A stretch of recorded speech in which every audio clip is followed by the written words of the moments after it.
Welcome to Before After Aum. This is our second episode talking about the early days of Aum Shinrikyo cult leader Shoko Asahara. Our previous episode, Rush Hour of the Gods, covered the historical and social context which gave rise to an atmosphere perfect for new religions, such as Aum Shinrikyo. This episode is focused on the early life of Shoko Asahara. The two episodes are not directly related, but we do encourage listeners to start at the beginning.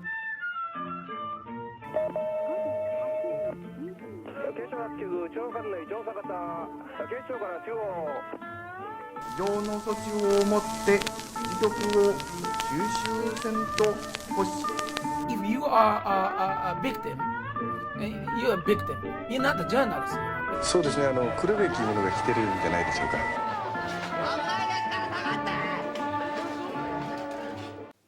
I'm Atsushi Sakahara. I'm a filmmaker based in Kyoto. I'm a survivor in the Saringas attack 1995. I'm Pearl Chan. I'm a film and birth worker based in Hong Kong. We're going to be focused on the early years of Chizuo Matsumoto this episode. Chizuo Matsumoto is the birth name of the guru and terrorist Shoko Asahara. Since at the age we're going to be talking about today, his name was Chizuo, and his teachers and classmates refer to him as such in their interviews, we'll use that name for now until we reach the part of his life where he himself changes it. In our research for this episode, we relied heavily on the work of Fumihiko Takayama's book, Birth of Asahara, which has not been translated from Japanese. Fumihiko spoke to his classmates and teachers and Sho Nishiyama.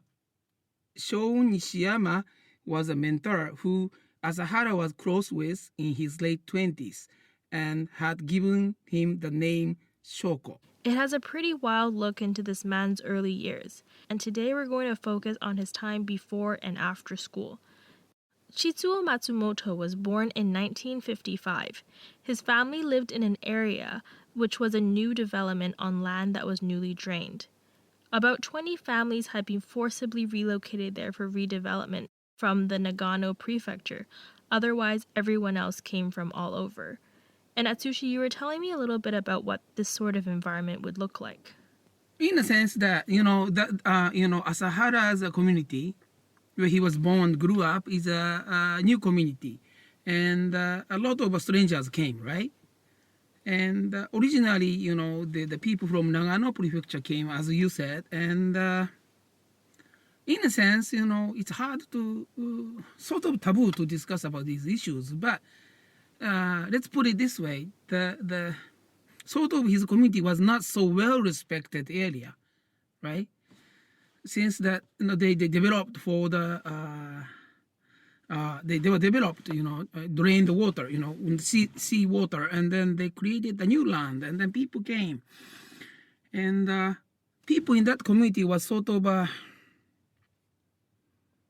how can I say, doesn't have a root, We in Japan, we pretty, we have a very good respect to the root, where you are coming from, which community you belong to, right? I went there, but it doesn't... It's okay. It's good neighborhood now. If you visit now. Oh yeah, you visited. But not, yes, but it's not a wealthy neighborhood. You can tell. I saw some chemical combinat. You would say combinat in English. You use it. No, what is it? Like a big chemical factory. Okay, so there are chemical factories there now. Yeah, because you know what? Do you know that? Not so very close, but it's a little away. But as you know that Minamata disease. Yes. Now yes, Johnny yes. Depp is shooting. That's in not so far. Okay. And there's actually... Maybe opposite side of the Gulf or something. And I've read a lot of things actually that there's a chance that Chizuo's family had the Minamata disease, which is what led to so many of them having issues with sight. I talked to some Kumamoto people about the possibility. Mm-hmm. And although Shinya Fujiwara, very well-known photographer and then also writer, yes, mentioned the possibility of Minamata disease, the Asahara might suffer from. But they say, no, it's too far away and it shouldn't be related. Right. And Yeah, that was one of my curiosity. His grandfather had moved to Korea, and his father was born in what is now North Korea in 1915. At some point, he had moved to the village where the Asahara grew up. so if it seems weird that his grandfather was in Korea when his father was born, it's because that from 1910 to 1945, Korea was a colony of Japan, annexed in 1905 through a number of unequal treaties modeled on the ones Western powers used on other Asian territories.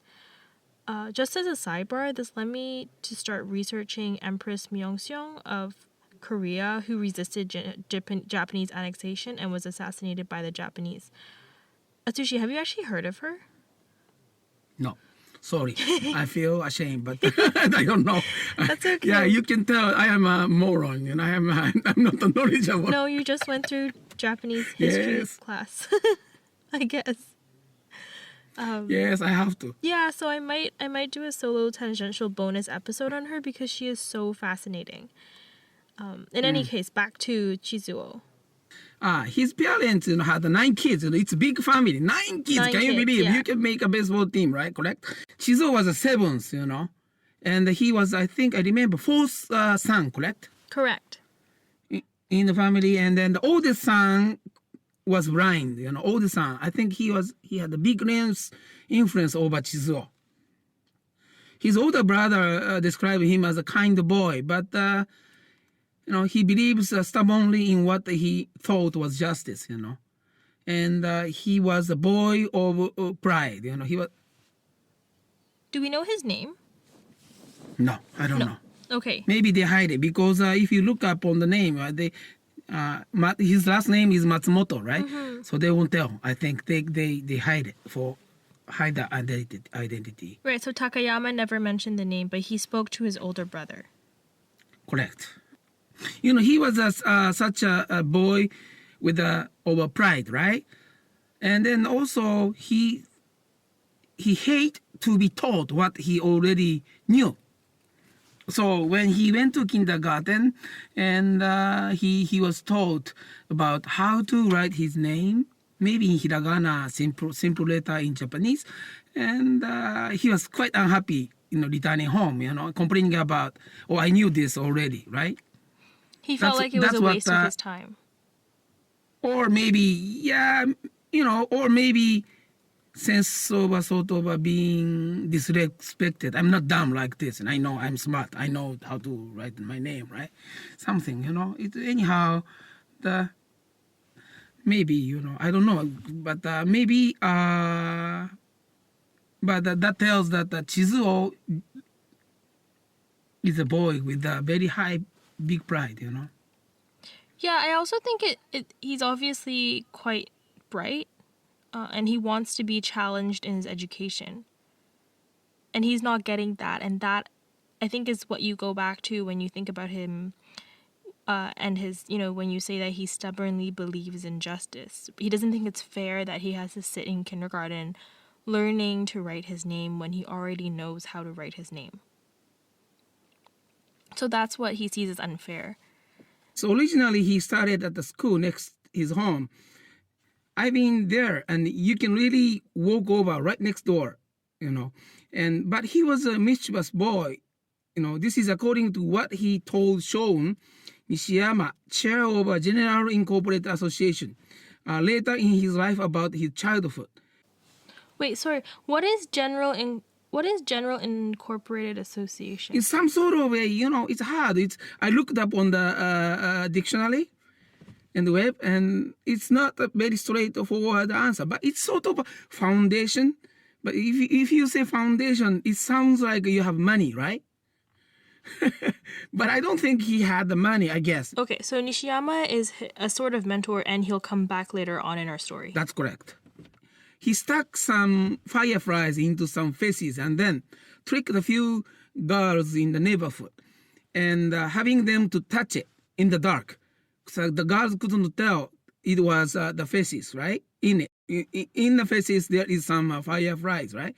So girl cried and went home, and her father came to Chizuo's house, and his father learned about what the Chizuo did. He's meaning Chizuo's father, right? He hit his Chizuo very hard in his face, probably, you know. What Chizuo did was wrong, but he felt personally very insulted, you know, by his father, because he was hit in front of the girl and in front of the girl's father. That's pretty much Chizuo. And, you know, also, there is another story. Chizuo shared with the Shon Nishiyama. You know, he didn't steal watermelon at all, but his father made a case that he did it, and he hit Chizuo so hard. And then Chizuo later thinks that because his father wanted to basically send Chizuo out to the school for blind, and because for the money, you know, they can have a subsidy for the family for the blind boy or student, and so they for money, Chizuo felt he was sold out. You know, that's how Chizuo felt. So basically he feels abandoned. Very correct. More than that, you know, abandon is abandon, selling him out, right? Yeah. So it's sort of very, very Right, so both of these instances illustrate a situation where he is incredibly ashamed at how his father treats him, and he uses these two episodes to explain why his father basically sends him away from home. Essentially, what he believes is he does this for the money in order to, you know, both get rid of the kid or possibly even gain some money. Because the thing is, Chizuo was eligible to go to the school for blind children because there was a possibility of him going blind. His older brother was already at the school, and his older brother was concerned about how Chizuo would do in a normal school. But Chizuo was actually not blind. He was blind in one eye, and in the other eye, he had a one diopter. I don't actually know this word. Basically, he needed glasses. One is so minimal, and we don't actually know if it's one or negative one, so we don't know if he had a problem with nearsightedness or farsightedness, but basically it's one is the line where whether or not you need glasses is depending on the person. So basically he could see out of one eye, and so he didn't think he had to go to a blind school for the blind. And he actually didn't start school at the school for the blind. No, he went to the school in the neighbor for a while. Then he was sent to the school for the blind. So that was very, very bad experience. Must be a bad experience for Asahara, right? Because he has this like small memory of normal schooling. Right. That's true. That's very true. And right next door, you know, like walkable distance, you know, maybe 20 seconds from. I was there, I know, you know, 20 seconds walk. It's so convenient. I've never had a school that was 20 seconds from me. I wish When I I could was have this that age, when I was this age, we would drive 1 hour to go to school. one. Oh, really? Yeah. Yeah, I wish I could have that one. And so then, you know, and then also, I personally suspect, I have no proof, okay, is that I think his parents, probably his father, worked very hard to convince the school for blind to accept his son, Chizuo. Right, and whatever they think they're going to get out of sending Chizuo to the school, they already know because his older brother is at the school, so they're already familiar with, you know, the system. So if they want to sort of play the system, they already know how. So they might say, oh, but you see, like, his brother is blind, like, chances are he's also going to be blind. He also has a blind younger brother. So everything points to the fact that something, and also this is the 50s, right? So the late 50s, and so there might not be so much understanding about what makes children blind and how likely it is that he will actually become blind in his other eye. And so you have a child who is blind in one eye with, marginally damaged sight in the other. Yes, especially if you put the shoes of the public servant who are taking care of those people. Yeah, Right? it's not their money, they have and to- like yeah, what, and then and for also, them it's like, oh, like why would I not take this child who needs my help in?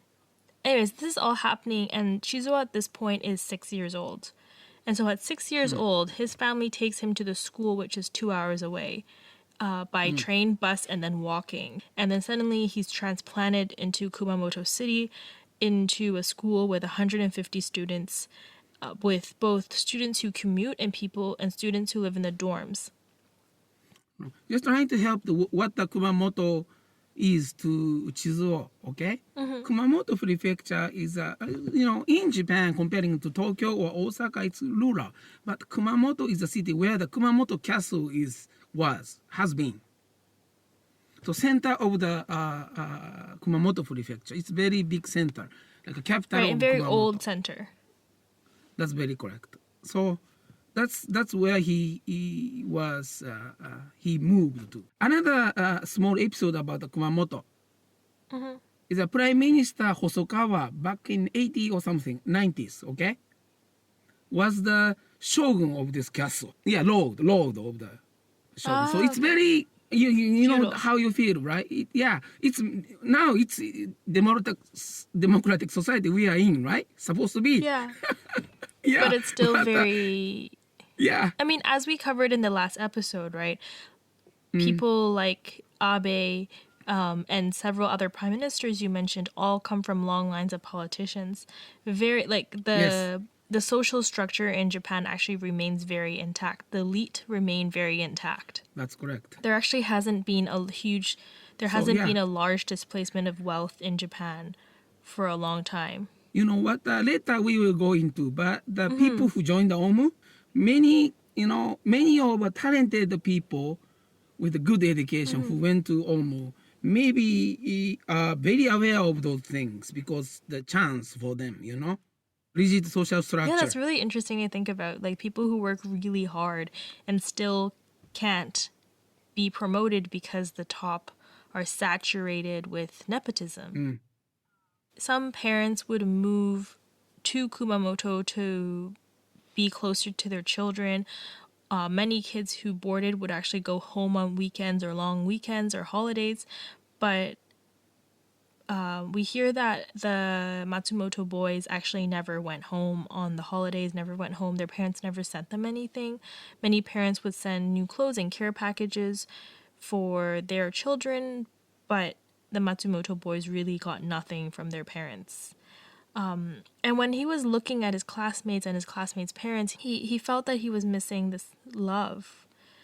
And I think that's sort of why he feels like he has a grudge. He felt really cheated. He really felt stuck, right? He felt cheated, he held a grudge, and he didn't want to be there. And he knew that he was there because his family was poor. Because he was poor, the state actually paid for his room and board, and his parents wrote him asking him to send the money home. And the teacher told him that the money was for him and not his family. We don't really know if this is true, and my inclination is that his parents asked him to do this, but he might have done it for a while until the teachers found out, but when the teachers found out, and they told him to stop. Not only are they not paying for school, which of course is free because in Japan they have a very robust public school system, but even if you don't have to pay for school, you still have to pay for books and uniform and food and normal things a kid needs. And so when his family sent him to the school for the blind, they didn't need to spend any more money on feeding him or clothing him, nothing, right? Because we know they never sent him anything in school. And more than that, they want Chizuo to hand the subsidy over. And so there's this really strong sense of what their child owes them, what a child owes their parent. And so we also hear about how his older brother was very concerned about money, and I wonder if it's from the same root. that he also was told to send his subsidy home. And so he was very concerned about money. Even if he didn't send it, then, your parents ask you for money, you're very concerned, and you try to send them whatever you have. And so potentially that anxiety about finances is passed through from the parents to Chizuo's older brother and eventually to Chizuo himself. And Chizuo was very privileged student, at the school, because he could see. When in math class, the class was learning about the shapes, his teacher would provide an example for students to feel, right? To touch it, and then how many faces. But the Chizuo could see things very clearly, and he knows, he can see, he can tell how many sides an objective has. So he became all of a sudden a very, very bright, student in the class. No comparison with others, right? Right, and he probably felt really annoyed. Yes. Because as we can tell from his kindergarten days, he didn't like to be bored. And it seems that he often was. And his teachers also said that he never took notes and was always drawing and doodling and just, he wasn't focused on his studies because it sounded like his studies weren't for him. What is a boy with vision supposed to do in a class where students are supposed to know what shapes are by feeling them when he can very clearly see them? And so a lot of this energy becomes channeled into other things like pranks, but some of these pranks are malicious. Yes. Yeah, that's right. Exactly. One teacher tells of an incident, where Chizuo dug a hole in the ground and then, waited for blind classmate, to come by and fall into it. It was quite dangerous because the blind classmate couldn't see things, right? All of a sudden it happens, they are not, they cannot react properly. That's what there's no reason for them to think that there would be a hole in the middle of the ground. Yes. Only, the truth is only Chizuo could dug a hole, right? Probably. Don't you think? Right? So yeah, who else would do that? So they have no idea if someone is going to do it, right? Because only Chizuo can do it. But luckily, a teacher found it, and then before anyone was hurt, that was very, very lucky. Despite everything that Chizuo did, all these shenanigans, all these pranks, his parents were actually never called for him, which suggests to me actually that he wasn't that bad of a kid, that there were worse kids. And we're going to see this repeated by their teachers, that there were worse behaved children. But there was something about Chizuo that...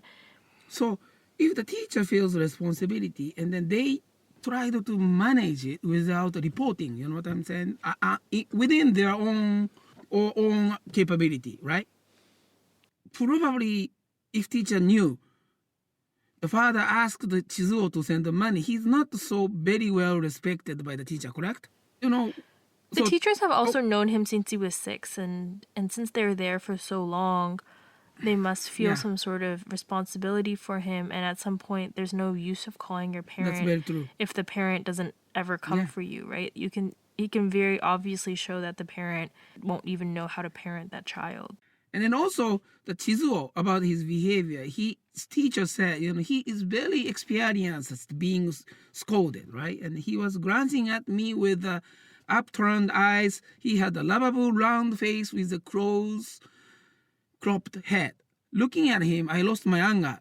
That's what his teacher says, So he's very good at handling or, make sure teacher won't call his parents or father. So instead of his father, his brother actually took on almost a substitute father figure, but he also took advantage of Chizuo because Chizuo could see. So that was very convenient for him. The teacher said that of the two, the older brother was a megalomaniac and obsessed with money. Automatically, that means Chizuo was probably his sidekick. So he introduced Chizuo to Mao Zedong and encouraged him to be a strong boy. Chizuo, because of this, started doing judo and sumo wrestling, and he started walking around in iron sandals, which to me is just such a funny scene. It's like, like, have you ever heard of someone doing that? Like, where would he have bought iron sandals, right? Yeah, it's like, like every kids, like maybe in Hong Kong, like, young boys want to be a Bruce Lee, right? Yeah, so basically Chizuo was walking around in the 1950 version of ankle weights. Still, I think there are some available. If you want to buy it, you can buy it. And also, one important thing is, okay, here I can share.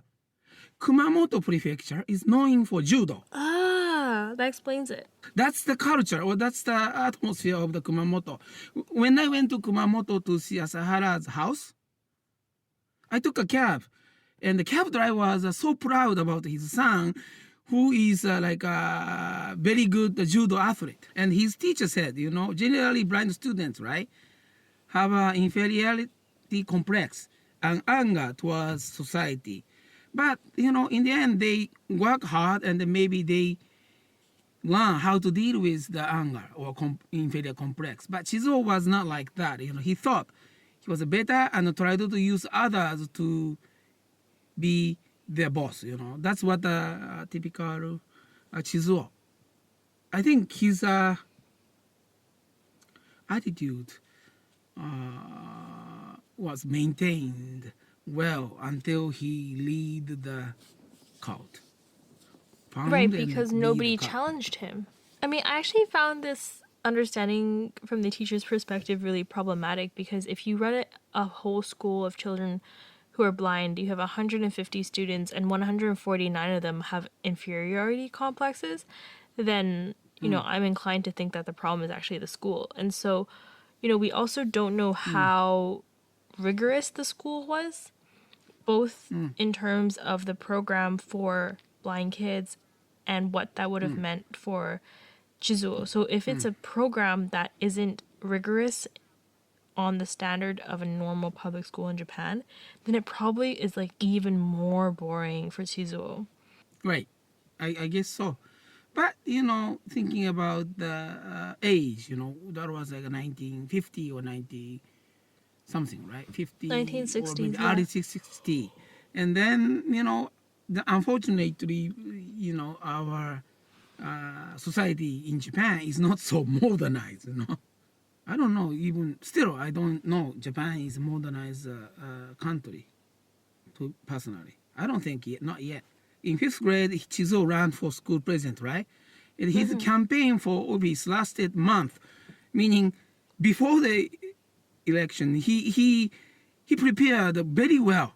For example, every day at 3 p.m. tea time, they can have some candy or something, right? And he asked his classmate to give them to him.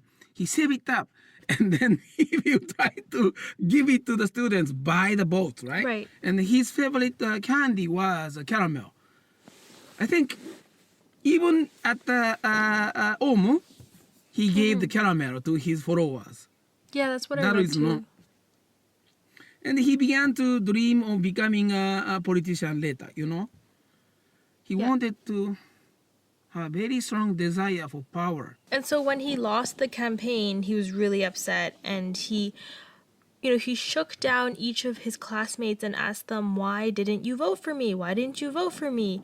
And ended up, he concluded that it was actually his teacher who told his classmates not to vote for him. And so he went to his teacher and accused her of doing this, and she denied it. That's right. Completely, she denied it. And then teacher asked him, it's surprising straightforward question. Do you think, can you believe, do you think people like you? It's mean, right? In a sense, it's very mean question. Because Chizuo misunderstands issues totally, right? So, unless otherwise, I don't think normal teacher, sane teacher would make that question, right? You wouldn't, right? That the teacher was forced to make that question to Chizuo, because his way of seeing the society is totally distorted, to her eyes. After his teacher asked him, do you think people like you? It seems like he made an effort to try and be nicer to people, especially younger students. And so when they were sad, he would offer a hand or listen to them. And he also started reading to his classmates. In particular, he loved this one story about friendship, and At first, his classmates also enjoyed it, but soon it became torture because he kept telling it. All of a sudden, he started Chizuo Matsumoto show. It's like a TV show. Singing a song show. A variety show. Yeah. Yes, variety show, yes. So all of a sudden he started organizing it, So he tells the pop music, he sings pop music every night. Organized meaning having his peers to listen to his singing song, right? And so in 1968, when his older brother graduates and he's absolutely on his own and nobody is the boss of him anymore, he thinks that he runs the show now. Every night after bedtime, Chizuo turned the lights back on. When his dorm mother came to tell him to stop, he said to her, "If you tell me to turn off the light, then I'll have to set the fire to the building to light it up." That's scary comment, Then seasoned teacher came, right? And he scolded at Chizuo. But, he took the so what attitude, so what attitude. Like, who said, is there any law that prohibit from saying I would light it up, right? By burning, by setting a fire. That was his quiet attitude. So I can say anything as long as I don't do it. That's right. So you sort of think like, why would his classmates put up with him? But one of the reasons is that as they got older, they started to want to go out into the city and have some fun. They wanted to eat new food. They wanted to try new things. And Asahara was one of the only people who could show them around and lead them around the city. So originally the students would thank him for his time by buying him his dinner, because obviously Asahara didn't have pocket money to go out for dinner, but so they would bring him along and they would pay for his dinner. But eventually these outings became something he wanted to control, right? So he convinced his classmates to start stealing. And as the years went by and he moved into high school in 1970, he continued to be incredibly bored. And he would read the textbooks, and so when they were actually lectures, he would be extremely bored and he would make a show of sleeping in class. And this continued until in high school they got a transfer student from a normal school who had recently lost his eyesight. And he was very good. He was a very good student, especially because he's now put in this context where it doesn't seem like they are taught up to the same standard, and Chizuo feels threatened. So finally, he came to have a very strong antagonist in his life, right? Right, And someone to then actually challenge him. That's right. And his old teacher said it was impossible for Chizuo to compete against him in both personality and academic performance. And Chizuo all of a sudden announced that he would go to a medical school at Kumamoto University, which is probably the region's #1 medical school. It's very hard to get in. His teacher said to him, "You had better study harder if you take the entrance examination for medical school." Nobody really took it serious, and the teacher thought that that was his, reaction to the very strong antagonist in his life, Because suddenly he's no longer the best in school. Yeah, and so instead of studying, he actually starts skipping class and working at a massage parlor. And when his teachers find out, Chizuo said, "What's wrong with making money by myself? Who takes care of me? Money is the most important thing." And so when it's time to sit the 3-day exam to get into medical school, he goes for the first day, and then for the second day and the third day, he doesn't show up. His friend from the school said he probably thought skipping the second day is better than receiving the rejection letter from the medical school, So as we explained earlier, he also ran for school president in high school and middle school, and both times he failed. And around this time, he changed his sights again. from medical school onto a new role model, who was a politician who became prime minister, who only had a primary level education. Essentially, it's believed that he bribed his way into office. Atsushi, do you want to talk a bit about this person? He is the Prime Minister Kakue Tanaka. He how can I say? He failed or he stepped back for Lockheed scandal. His nickname was bulldozer with the computer.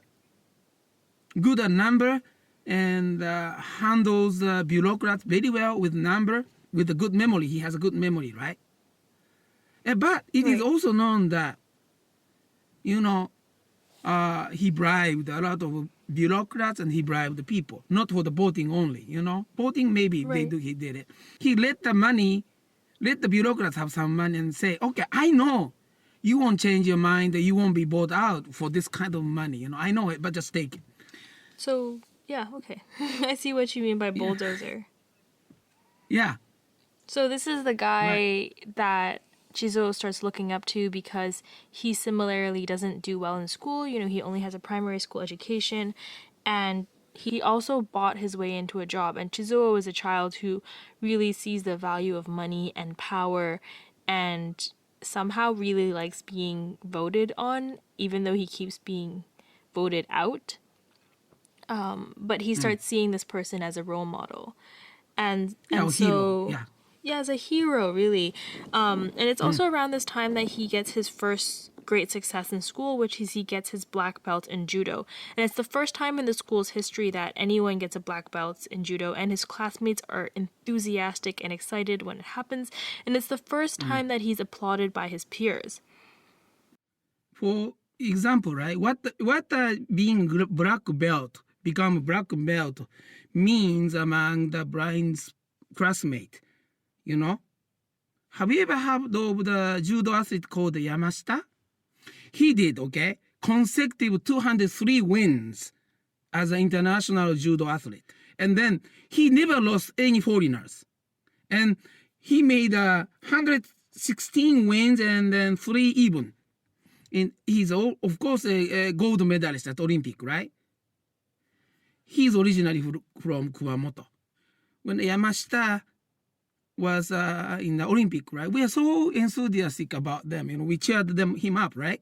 Gold medal fight, he injured one of his leg, but Iranian athlete didn't try to attack his leg. It's a beautiful story, and he won the gold medal. That's big thing. So I think, I don't know the timing, but I think I can imagine, Yeah. After high school, he goes to the technical school, which is attached to the school for the blind, for acupuncture. Around this time, he gets his second black belt in judo. And once again, the same fanfare, very well applauded, and decides that he wants to move to Tokyo to study for the entrance exam for University of Tokyo's law department, which is more competitive than the Kumamoto medical program. And he's doing this because he wants to be a politician. So what do you think about him after everything we've learned this episode? What I think about him? Yeah, I feel that similar to me on the surface. Similar, meaning... I don't know, you were not that poor and you were not sent away from home. That's very correct. So, but on the surface, I wanted to go to Kyoto University, correct? And Correct. he wanted to go to a better one, University of Tokyo, right? And then for both of us, that was a insanely difficult challenge. I was not good at academic performance. Maybe he could have a better shot if he was so academically smart, right? But Yeah.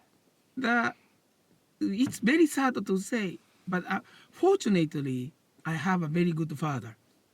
And I was born in a good family. Unfortunately for him, I don't think he had a very good father for him. And he was not born in a good enough family. And in my case, I was not a complete megalomaniac. I had a little dream, but my father didn't allow me to give up, right? Right.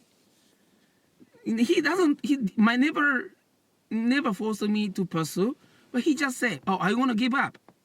Then I couldn't give up, right? You know what I'm saying? Yeah. I was sick of pursuing it. I want to quit. But he just asked me, oh, are you going to give up? Then no, I don't give up, right? That's my policy, my father's educational policy to me. So, but he supports, he wait, and not poor like Asahara or Chizuo, right? Yeah. So I feel, how it's sort of a very complex feeling I have, for him. If he did have a proper family, proper father, proper education, maybe he could be a very good person who can create very good impact. I don't know. But once, I remember one of my friends said, okay, to someone about someone who joined the cult, okay? He said, okay, it's like the people who joined this kind of thing, who did this kind of thing, is like a driver shot of the golfing, golf, Yes. playing golf, Yeah. right? You know what? Do you get it? Because if you look from the side, right? Yeah. That was a perfect driver shot. But behind you look at it, 1 degree you aim wrong direction. You know what I'm saying? You got it? No, I don't understand. If Sorry. you have you ever played golf? No. If you stand if you right behind the golf driver's range, okay? You can tell where the ball is aiming, where the ball is heading, okay? If the golf player hit the ball very well, from the side, if you take a look, it's a perfect shot. But if aim is 1 degree different, right? Yeah. Miss aim, right? So that will head to OB, out of bounds. So those people who joined Aum or who like Asahara, okay? If you take a look at him from the side, it has a perfect projection. It has a power. It flies, but it flies to the long way. If you take a look from the back, you know what I'm saying? Aim is different.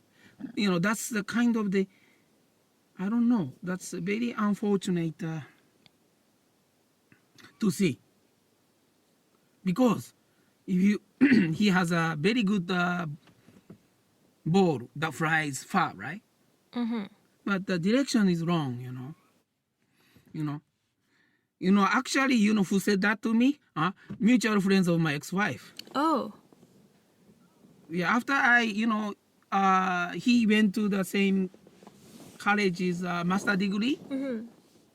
After divorce, I had the chance to meet, and then I had a drink, and he said to me, Atsushi, she is like a perfect shot, but with the In the wrong wrong direction. aim, Yeah. Yeah, that's what she says. He said. Can you introduce Yeah, your ex-wife to the audience? Sure. I met a Japanese woman who speaks how many? Maybe 5 or 6 languages. Majored in Western classics and minored in modern Chinese history. She spoke Mandarin too, and we started going out and we married. But a couple days before, I went to see her father for permission for marriage. She shared a story that she used to be a member of the cult. So my ex-wife mischievously joined the Aum, and we actually don't know how involved she was, because she says that I mean I've never spoken to her, of course, and you haven't spoken to her really since your divorce. Long time. But ultimately, Right. we don't know how involved she was.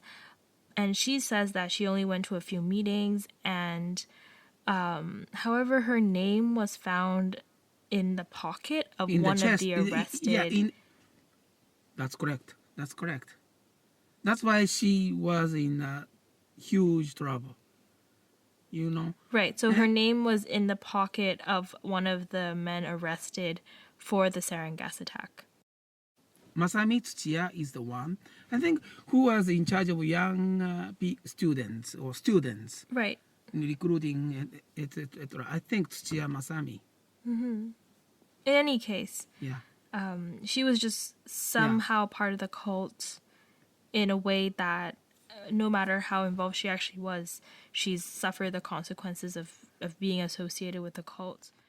According to her explanation, right? I believe what she told me. Mischievously, because University of Tokyo, they organize some talk events, you know, to sort of recruiting campaign for Aum, right? So she went there, she signed up, and without thinking enough, then she was called. And she went there with her friends, and then her friends became too serious, and that's why her parents worried, and then she was sent to North America. Oh, I see. Yeah, and she went to, at the time, she was a high school student at a very good, prestigious girls' school, you know, so that became a controversy, right, at the school, right? So that, and then so that's one of the reasons why they decided to send her overseas.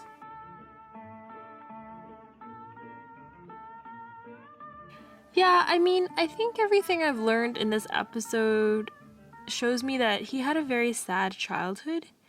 And there are so many chances where someone could have done better, but instead he was really used by his brother, by his parents, and subsequently he